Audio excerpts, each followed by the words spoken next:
उनके बीच में उनके लिए बात का डिस्कशन चल रही थी। हाँ जी। बोल रहे थे अगर राम वाली आत्मा ये स्वीकार करे कि मेरे में शिव सुप्रीम कोर्ट प्रवेशता है तो उससे शिवो हम कहलाएंगे और हिरण्य का शब्द है। लेकिन दूसरी बात ये भी कहते हैं ना कि रामचर्य में सहज होती है ना, माना अपनी धर्म में भगवान की प्रवेशता होती है तो याद करना बहुत आसान होता है। ऐसा भी एक क्लैरिफिकेशन दिया जाता है। दोनों बातों का कॉन्ट्रास्ट हो गया। दोनों बातों का कॉन्ट्रास्ट हो गया। क्यों? कैसे?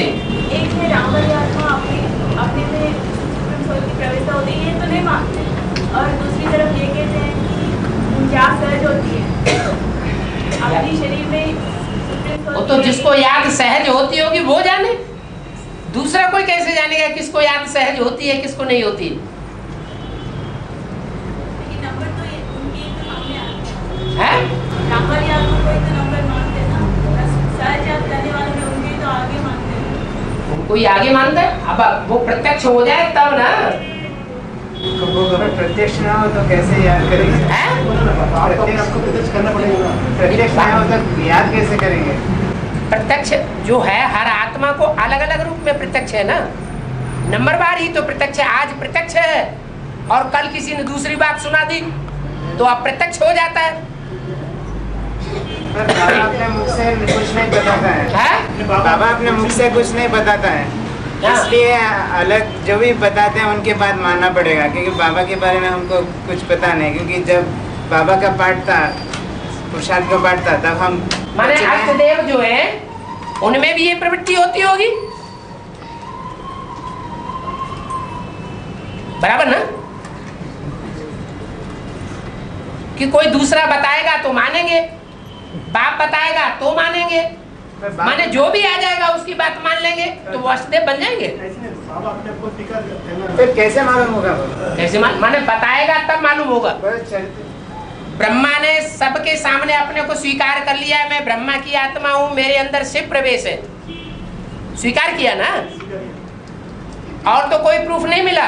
लेकिन बाबा ये भी तो है ना, राम वाली आत्मा कभी ये भी तो नहीं कहते हैं ना कि मैं स्वर्ग को नहीं मानता, नरक को नहीं मानता, मैं भगवान को नहीं मानता, आत्मा को नहीं मानता। तो नास्तिक धर्म का बीच कैसे हो? नास्तिक और आस्तिक का आधार है किसी साकार के ऊपर आस्था रखना, माना आस्तिक,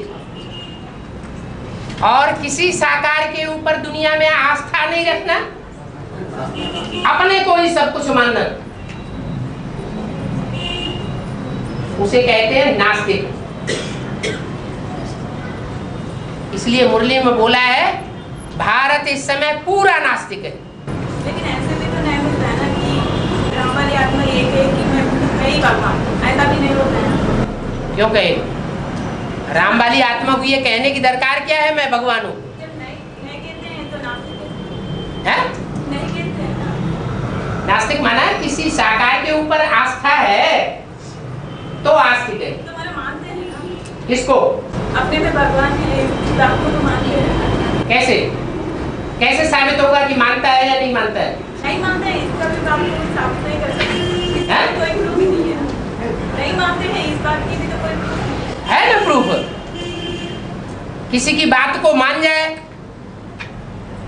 तो कहेंगे आस्तिक, हर बात को मान जाए, किसी की बात को हर बात को मान जाए तो कहेंगे आस्तिक, अगर किसी की बात को ना माने तो कहेंगे नास्तिक।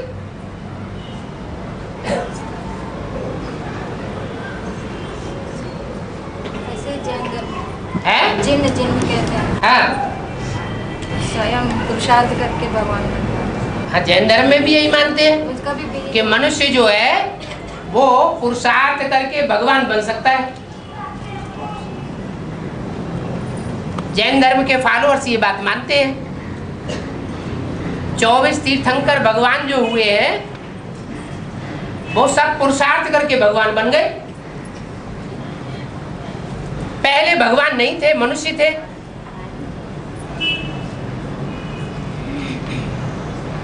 ये जैन धर्म की मान्यता है।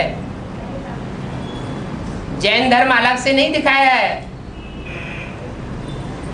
षष्ठी वृक्ष में। उसका कारण क्या है?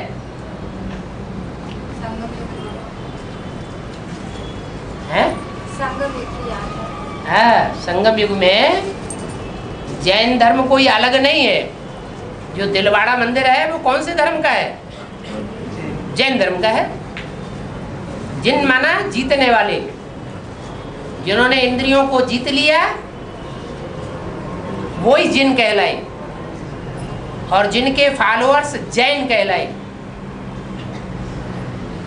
फॉलोअर के अर्थ में, बच्चे के अर्थ में, रचना के रूप में एक मात्रा बढ़ जाती है।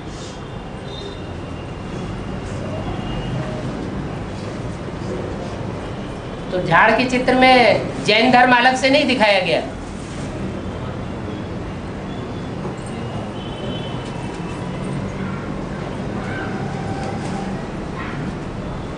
और सब लोग साकार में प्रत्यक्ष होना है, सब लोग साकार में प्रत्यक्ष होना, देवों को बाप को भी साकार में प्रत्यक्ष होना है। तो अपने को मान दे तो साकार में कैसे प्रत्यक्ष होंगे सब लोग? 108 और 8 के 12 सुधा जरा हमारा कैसे बन पाएगी? बाप पहले अपने को प्रत्यक्ष करेगा या छुपा रुस्तम बाद में खोलेगा? बाद में फिर बात खत्म हो जाती।